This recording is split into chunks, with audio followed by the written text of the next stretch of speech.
Global Typhoon, Chairman TV. Weather update.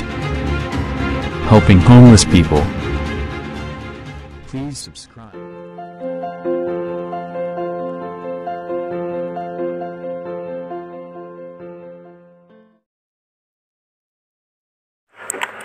Magandang umaga po. Ito po ang latest update natin ng ngayong araw, February 4, 2025. Patuloy ngayong umiiral yung northeast monsoon o yung amihan dito nga sa parte ng Luzon, including Metro Manila. Habang yung easterlies naman ay apektado po niyan ang Eastern Visayas, Palawan at ang Mindanao.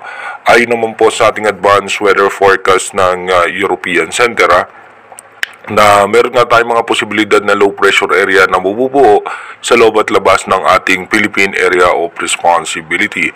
Asahan nga po natin sa mga susunod ng araw ay magkakaroon tayo ng mga posibilidad pa na sunod-sunod na pag-ulan.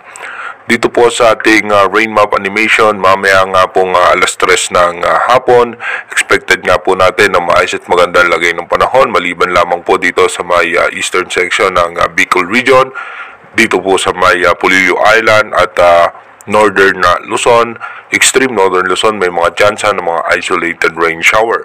Dito naman po sa may western section ng Mindanao, expected nga po natin dyan yung makulimlim na kaulapan. Pagdating nga po ng alas 8 ng gabi mamaya, patuloy pa rin pong magiging maayos ang maganda lagay ng panahon, maliban lamang nga po pa rin sa eastern section ng Bicol region, northern Luzon na may pagkulimlim ng kaulapan, at maging dito nga po sa may parte ng Mindanao. Ganon din po pagdating ng alas 11 ng gabi. Dumako na nga po tayo sa ating advanced weather forecast.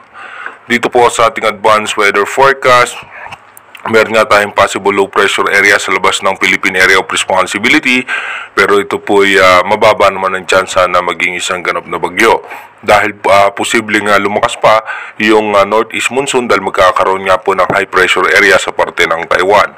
Pagdating po ng February 5 hanggang February 6, expected nga po natin maulan sa eastern section ng Bicol region at ng northern Samar, habang yung low pressure area ay nasa labas pa rin po yan ng ating Philippine Area of Responsibility. Pagdating naman po ng February 7 hanggang February 8, expected natin maulan nga po sa parte ng eastern section ng Northern Luzon, Central Luzon, including Metro Manila.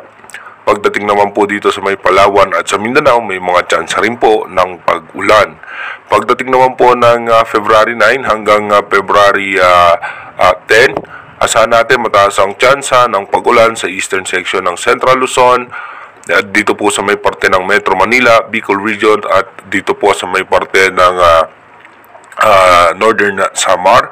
At pagdating naman po ng February 11 hanggang February 12, expected nga po natin ay may pag-ulan pa rin po sa may parte ng eastern section ng northern Luzon.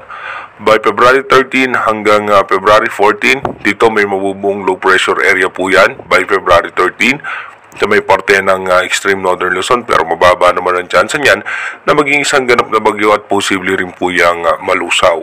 Pagdating po ng February 15 hanggang February 16, asahan nga po natin ay may pag-ulan pa rin po dito sa may parte ng eastern section ng Bicol region.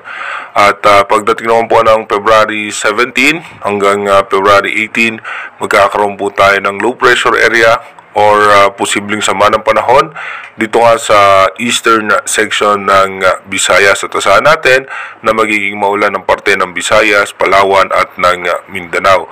Ito po yung monitor natin kung ito po ba ay mataas ang tsansa na maging isang tropical depression or mahinang bagyo. So ngayon nga po, wala naman tayo nakikitang posibleng bagyo o low pressure area na tatama sa kalupaan dito sa ating bansa. Pero again, inuulit nga po natin yung ating advanced weather forecast is possible scenario pa lamang po yan. Malaki pa rin po ang tsansa na magbago po lahat yan. Kaya manatili tayong tumutok sa ating advanced weather forecast para malaman natin yung mga posibleng sama ng panahon na makakaapekto sa ating bansa. Mag-iingat po tayo palagi. God bless po sa ating lahat.